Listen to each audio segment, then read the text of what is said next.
Today, I'm excited to talk to you about The Hacienda by Isabel Cañas. I have been looking forward to reading some of Cañas's work for a while now, and when I saw this and The Vampires of El Notre at a half-price books, I think, I went ahead and grabbed them both because they were right there on the shelf, and I was like, I'm gonna try it, and boy, am I glad I did, based on The Hacienda. This book takes place in the 1820s after the overthrow of the Mexican government. The main protagonist, Beatrice, is at a bit of a loss, at an end, and a new beginning.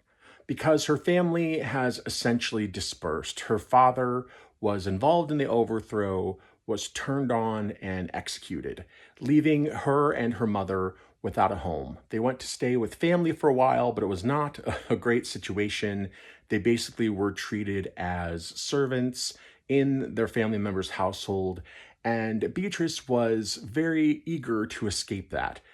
So in order to do that, she makes a compromise, and she marries a wealthy landowner who happened to be on the other side of the conflict from her father. Her mother is very upset by this, wants nothing more to do with her, but Beatrice is determined to go to Hacienda San Isidoro and make a home for her and her mother there. Now, this is a work of Gothic fiction, and I'd say it's almost equal parts Gothic horror and Gothic romance. And by romance, I don't necessarily mean a romance book kind of romance, but a Gothic romance. It's not about spice, it's more about emotions and forbidden love and that sort of thing. And I absolutely love it. Which isn't to say that the Gothic horror aspects are not there. They are very strong, they are very present, and they are very creepy at times. Like any good Gothic literature, which is a little subject I know a little bit something about having written a Gothic novel of my own, there is a head of the household who's a little mysterious. There is a sister who is not happy that Beatrice is there. There's the shadow of the former mistress of the house who no one liked. And there also happens to be a very attractive clergyman named Father Andres, who Beatrice recruits to help battle whatever is haunting San Isidoro.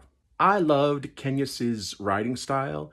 I think she has a perfect mix of being able to illustrate history, to give a sense of place, and to create some really beautiful pictures, at least in my mind, of the world and the environment and what it's like to live on this hacienda. But it's a very easy to read style. I happened to be in the throes of my sickness when I finished this book, and it was the perfect companion for that. I was able to just curl up with it and get lost in this world. I wish I could say more about Padre Andres because he is such a great character, every bit as strong as Beatrice, who is a fantastic character to follow along.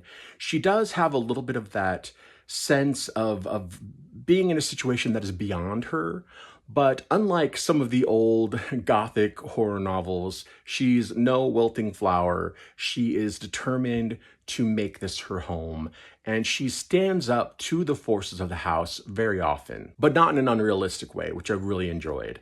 And Father Andres, because of the particular sort of character he is, which I don't want to give it too much away, he is absolutely fascinating and a really sort of interesting reflection, I think, of cultures that sort of exist in two worlds and how they try to assimilate those two worlds at the same time in ways that I think are fascinating and really just kind of a cool concept, but also, quite tragic in a lot of ways as well. If you are looking for some Gothic storytelling and you've already read The Master of Sheerhaven, definitely check out The Hacienda by Isabel Cañas.